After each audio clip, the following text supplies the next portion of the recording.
tanta coisa que acontece nesse livro, né, que eu fico até meio perdida, eu não fiz roteiro pra gravar esses vídeos, porque eu acho que eu queria mesmo estar aqui na emoção, no calor do momento, compartilhando com vocês.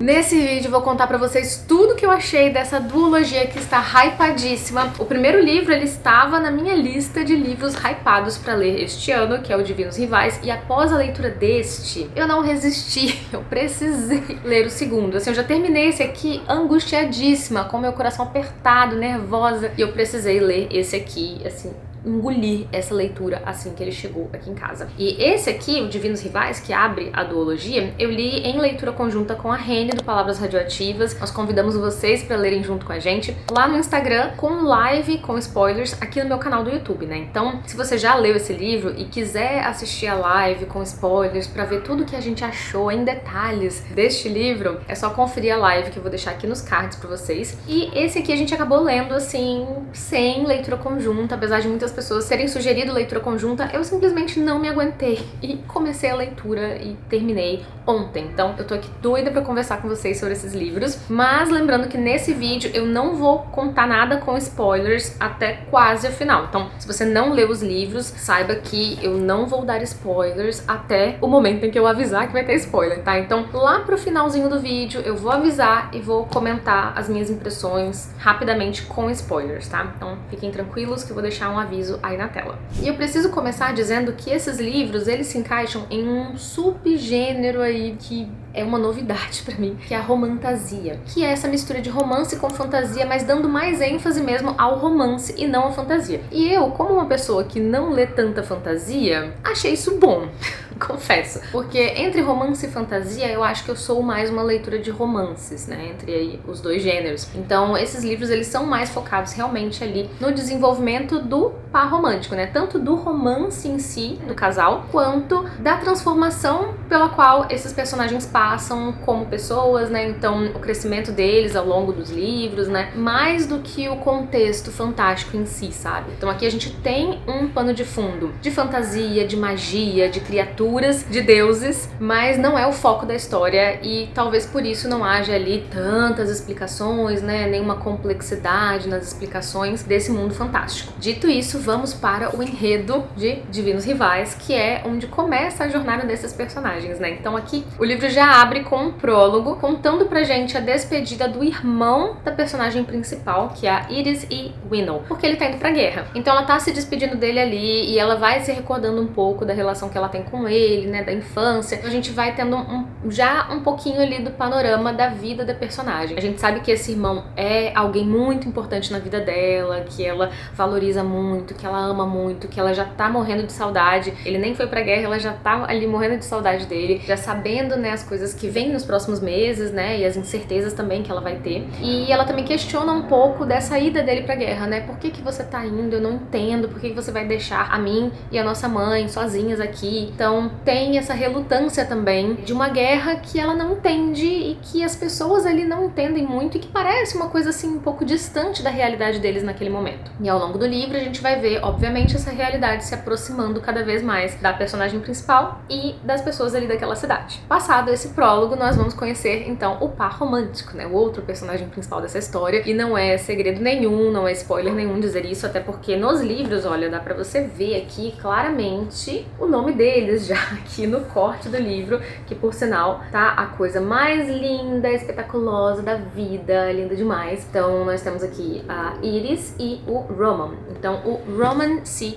Kit é o par romântico da Iris aqui na história, né? E ele vai ser também o parceiro dela ali. Não vou nem dizer parceiro, né? Na verdade é um rival, como já diz o título do primeiro livro, né? Divinos Rivais. Significa muita coisa esse título. E ele vai disputar com ela a vaga de colunista no jornal mais prestigiado ali da cidade, que é a Gazeta de Oath, ou Oath. Não sei exatamente como pronuncia ali o nome da cidade deles. E ela vai entrar ali na Gazeta numa função, assim como o Kit, o Roman Kit, não é nem colunista, né? Ela e ele vão escrever sobre anúncios, né, classificados, obituários, aquela coisa mais chata, mais maçante que tem pra fazer no jornal, é isso que eles vão fazer. E aí o chefe deles vai avaliar o trabalho deles e esporadicamente vai passar ali alguma matéria, algum artigo, alguma coisa pra eles escreverem, pra testar a escrita deles e ver qual dos dois depois ele vai contratar como colunista. Então, a princípio, os dois vão competir pela mesma vaga de emprego e vai ter aquela rivalidade ali que é até gostosa, né? Aquela sensação de que eles estão sempre se alfinetando, mas ao mesmo tempo há uma curiosidade, um interesse mútuo ali, até porque os dois amam escrita, então os dois têm curiosidade com os textos um do outro. Então é um momento desse livro que é muito gostoso de acompanhar, sabe? Então ali que começa já o romance do casal. E depois de toda essa contextualização ali, em que a gente vai conhecer mais esses personagens, da personalidade deles, a gente tem os primeiros conflitos, né, que vão surgindo e também as primeiras coisas mágicas que vão acontecendo, né? E eu acho que não é spoiler nenhum eu contar pra vocês que eles vão se corresponder por cartas, né? A gente tem aqui, como eu mostrei, né, querido Roman, querida Iris, e em um dos cortes aqui do livro, do primeiro principalmente, né, a gente tem aqui as cartas. Então, eles vão se corresponder por cartas sem necessariamente saber com quem eles estão se correspondendo. E a forma como eles se correspondem através das cartas é linda, assim, eu acho que foi um dos pontos altos dessa história que mais me pegou logo no começo, porque eu achei a coisa mais linda do mundo. E lendo, vocês vão entender como isso acontece, né? Não é spoiler dizer que eles se correspondem, né? Já que tem aqui na sinopse. E também não é spoiler dizer que, a princípio, ela se corresponde com o irmão dela, na verdade. Ela escreve cartas pro irmão dela e, assim, ela sabe que ela não tem pra onde enviar, ela não tem nenhum endereço, ela sabe que ele não vai receber, mas ela escreve aquelas cartas e passa por baixo do guarda-roupas ali do quarto dela. E, a partir de um certo momento, ela começa a receber a resposta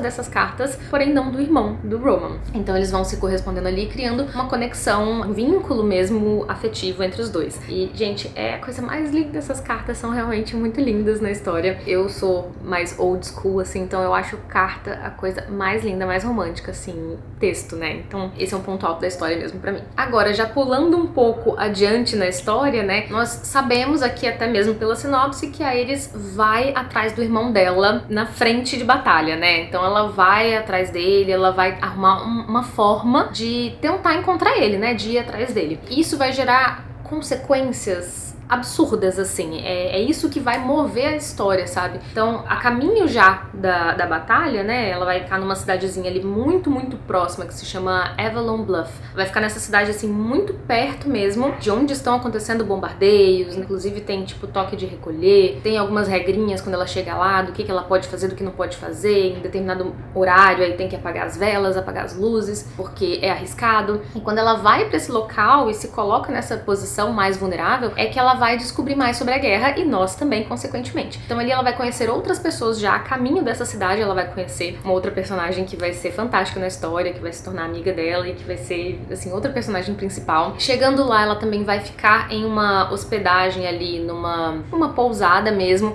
onde ela vai conhecer mais personagens que serão fantásticas na história, que vão ajudar ela tanto a lidar com as coisas que ela tá passando, essa questão de não saber onde tá o irmão, o fato da mãe dela que, com também a ida do irmão pra guerra, a mãe dela também sofreu muito. Então tem muitas coisas ali na vida da Iris que ela não sabe lidar direito, né? Então essas pessoas vão mostrar pra ela outras formas de lidar com isso, ao mesmo tempo em que ela vai conhecer a história de vida dessas pessoas, né? Vai ser moldada por essa história de vida também e vai participar ali diretamente da guerra e vai ver os horrores com os próprios olhos. E a gente vai estar junto, né, vendo tudo isso também através dos olhos dela, das palavras dela. E ao mesmo tempo ela vai continuar se correspondendo. Então, gente, é sensacional, assim, esse momento. E esse primeiro livro, ele ainda não traz muito da guerra, é mais pro final mesmo que a gente começa a ver esse envolvimento da Iris, mas a gente vai pescando ali coisas, né, sobre essa questão da magia, por que tá acontecendo essa guerra, porque a princípio, né, a gente não sabe, não entende,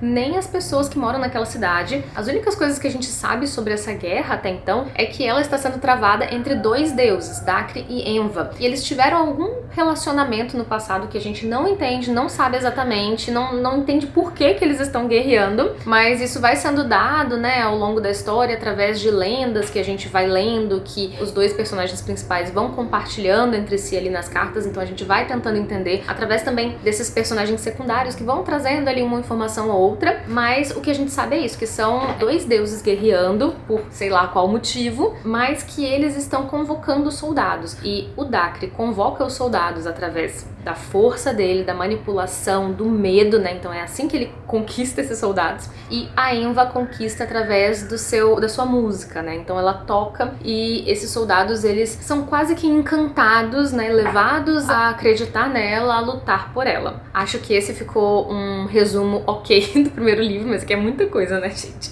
pra comentar. Já no segundo livro, a gente vai ter aqui as respostas para as perguntas que o primeiro livro levanta, né? A gente termina o primeiro livro cheio de questionamentos, cheio de dúvidas, a gente não sabe exatamente, né, nada concreto, a gente só entende ali o que tá acontecendo com os personagens principais ali naquele momento, sabe? Mas ainda estamos sem saber muito bem sobre a guerra. E o segundo livro, ele vai ser realmente focado na ação, na guerra, nas coisas acontecendo. O primeiro livro, ele deixa um gancho gigantesco que a gente quer morrer, assim, quer desesperadamente pegar o segundo livro pra ler. Graças a Deus eu tive que esperar pouco pra pegar o segundo livro e começar a ler, então não fiquei tão angustiada assim. Mas o segundo livro, ele vai trazer mais personagens. Alguns personagens voltam, assim, né, personagens que a gente não tinha tanto contato no primeiro livro, e aí eles vão reaparecer ou aparecer no segundo livro. Então a gente vai ter um aprofundamento de algumas questões. Eles são livros até grandes, né, em média de 500 páginas, então tem bastante detalhe. Mas como eu falei desde o começo desse vídeo, não são tantos detalhes profundos sobre a parte mágica,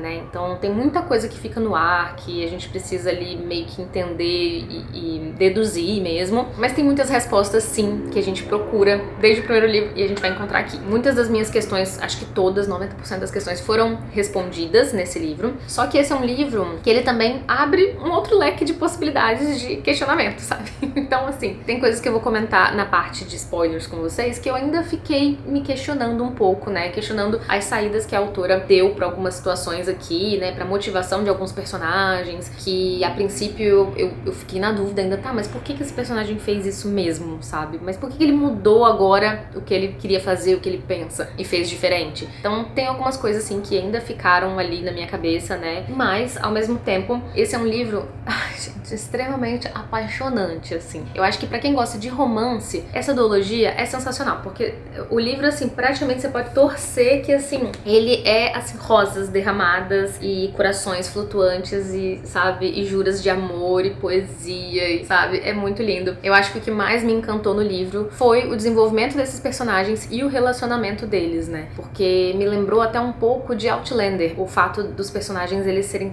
tão, assim, próximos, serem tão aquele grude, mas não de uma forma melosa, porque eles passam boa parte desses livros separados, né, então eles passam boa parte só se correspondendo e tal, mas mesmo assim você consegue sentir nitidamente essa conexão entre eles, sabe? Uma conexão verdadeira, assim, não só na questão do toque físico, né, já que eles não estão o tempo todo próximos, mas você vê eles agindo em prol um do outro mesmo à distância, você vê eles lutando um pelo outro, eles protegendo um ao outro, tanto o personagem masculino quanto a personagem feminina, né? Então não é uma coisa de, ai, o personagem masculino é o herói, ele vai salvar ela de tudo, e ele é forte, ele é invencível. Não é isso, assim, eles realmente estão o tempo inteiro trocando esses papéis de quem tá salvando quem, de quem tá protegendo quem, e ao mesmo tempo eles também são vulneráveis e fracos em vários aspectos, então eles também caem em ciladas, eles também acabam se decepcionando, eles também sofrem, mas ao mesmo tempo eles também lutam, eles também buscam, eles também fazem por onde, né, eles também se esforçam. Então é realmente muito bonito de ver a jornada dos dois, e eu acho que eles crescem muito na história porque eles começam lá com seus 18 anos e não passa tanto tempo, mas você sente um amadurecimento mesmo nas atitudes deles, em como eles veem o mundo, né, nessa visão de mundo deles, até com relação às pessoas, né. O Roman, por exemplo, ele vem de uma família, que eu não falei isso quando eu tava falando do primeiro livro, né, mas ele vem de uma família muito rica, muito conhecida ali na cidade, ele estudou na melhor escola, e já a Iris, na verdade, ela nem concluiu os estudos numa escola que nem era uma das melhores, sabe? Então a família dela é cheia de problemas também, ela é cheia de problemas, né, financeiros, ela tá ali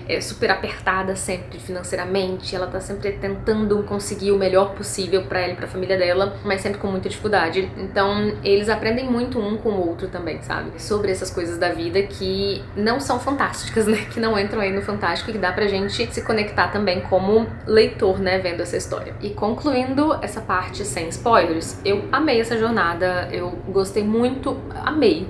Eu amei, gente. Eu fiquei apaixonada por essa série, por essa duologia como um todo, tá? Não sou uma pessoa que necessita de tantas explicações fantásticas, assim, do mundo fantástico, né? Que necessita de uma complexidade muito grande. Eu acho que pra mim aqui a fantasia, ela tá bem na medida, do jeito que eu gosto, que dá pra eu imaginar coisas, ao mesmo tempo que deixa algumas coisas ali, né, pra minha imaginação, mas também me dá algumas coisas pra eu conseguir trabalhar aqui, né, visualmente. Tem criaturas, tem os deuses, né, tem toda essa mitologia, tem as lendas, então pra mim todo esse clima mágico, né, foi muito gostoso, muito gostoso. E juntando com a escrita da autora, que é muito gostosa de ler, muito fluida, muito bonita, gente, foi o combo perfeito. Então assim, pra mim foi maravilhosa essa experiência. E agora eu vou comentar com vocês algumas coisas, inclusive que eu não gostei, tá, no livro, assim, que eu fiquei meio, né, me perguntando por quê, com spoilers, tá? Então se você não liga pra spoiler, ou se você já leu esses livros e quer saber a minha opinião com spoilers, é só continuar assistindo. Vamos à sessão spoiler, gente.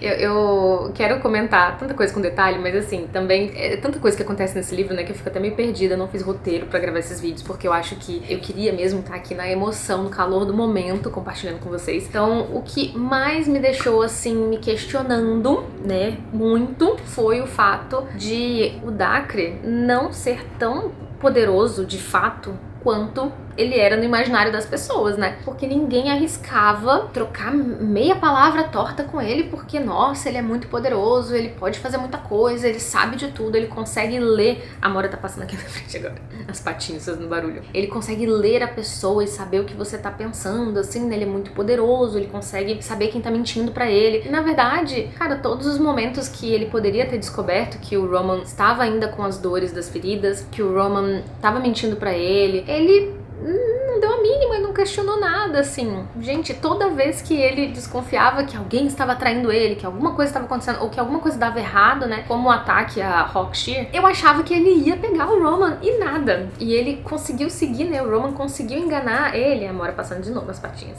O Roman conseguiu enganar o Dacre até os finalmente, né, até, assim, o Dacre só acreditou que estava sendo traído pelo Roman quando viu ali uma confissão impressa, escrita. Então, assim, pra mim isso foi um pouco esquisito, porque o tempo todo a gente ouve o quanto ele é cruel, o quanto ele é devastador e tal, mas a gente não vê isso na prática. Inclusive no final, eu lembro de ver ele torcendo o braço de um soldado ali na casa do Sr. Kit, né, pra saber quem que tinha traído ele. Naquele momento eu falei, nossa, e aí, será que ele vai quebrar o braço do cara, meu Deus? E foi o único momento que eu tive essa sensação de que ele era poderoso, né? Porque a gente não vê ele fazendo as coisas, né? Por exemplo, a gente viu ele curando o Roman, mas não vê, tipo, que ele faz com os traidores, não vê ele matando ninguém, assim, pelo menos assim, que eu me lembre agora, tá? E a Enva também, eu também senti que ela não participava tanto das coisas, né? Porque, tipo, ela não podia sair de Oath, e beleza, tá justificado, mas foi tão estranho, né, a gente não ter, de fato, um confronto entre eles mal trocam palavras, né? Eu acho que naquela cena final ela não fala, então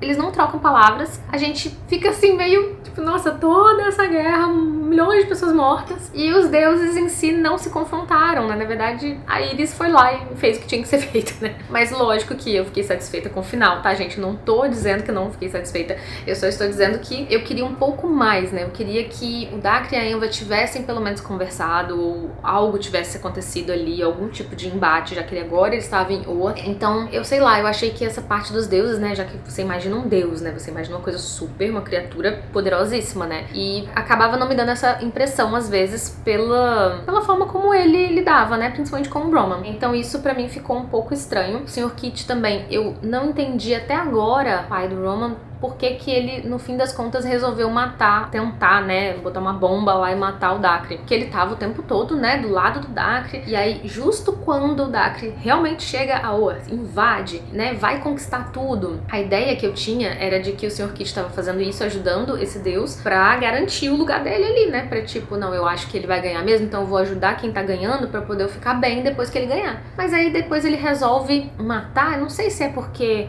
ele pensou que o filho dele tava sob o domínio condomínio da Acre mudou de ideia. Não sei se eu perdi essa parte, tá? Porque, assim, é super possível, né? Na empolgação do momento, eu ter deixado isso passar batido. Se vocês souberem, deixem nos comentários. Mas teve essa motivação que pra mim ficou meio estranha, mas tudo bem. Mas, assim, tirando essas coisas, esses questionamentos que eu fui levantando, assim, né? A falta de fatos, né? Que as pessoas soubessem sobre os deuses, né? Porém, como eu falei também na parte sem spoiler, como eu não sou uma pessoa que necessita disso para gostar do livro, eu gostei do livro. Eu só tô comentando com vocês porque, né, eu tô levantando aqui alguns pontos que eu achei mais questionáveis, né? Mas tudo bem. Tirando isso, assim, eu gostei muito, eu fiquei muito triste, muito abalada. Eu chorei quando o irmão da Iris morre junto com a Sarah. Gente, eu fiquei chocadíssima, abaladíssima. Fiquei muito triste. A forma como eles morrem, né, é horrível e romântica, mas triste, tipo Romeu e Julieta, assim, né? E aí depois dessa parte eu ainda chorei mais um pouco com as últimas declarações, assim, os últimos encontros da Iris antes do epílogo mesmo, sabe? Antes deles estarem bem lá numa casinha e tudo. Quando eles finalmente, eu acho que foi na hora que ela, não sei se foi na hora que ela entra na frente dele pra levar um tiro por ele e tal. Sei lá, um desses momentos finais aí também dos dois, eu também fiquei assim, oh meu Deus, como pode? Então eu achei a história deles de amor muito bonita, assim, muito cheia de obstáculos e que eles realmente iam buscando, né, estarem juntos. Então eu achei muito lindo. Eu acho que é isso que eu tenho pra comentar com spoilers. Eu vou fazer só um pequeno comentário aqui também com relação à revisão, que eu achei que a revisão desse segundo livro, ela deixou a desejar em comparação ao primeiro. A gente sabe que é muito comum a gente achar erros de digitação, até alguma confusão ali na tradução, alguma coisa. Vários livros de várias editoras diferentes, isso é comum, tá, gente? Passarem essas coisas. Mas eu senti que em comparação com o primeiro, com o primeiro, né? Esse segundo, ele teve algumas coisinhas ali a mais no texto que vira e mexe me incomodavam, sabe? Eu li e falava, peraí, deixa eu ler isso aqui de novo. Então esse aqui realmente deixou a desejar um pouquinho ali na revisão. Mas no geral não me atrapalhou a entender a história. Ai, gente, eu achei tudo tão maravilhoso. Eu amei esse livro. Essa duologia, né, os dois livros, eu acho que os dois são muito bons, assim,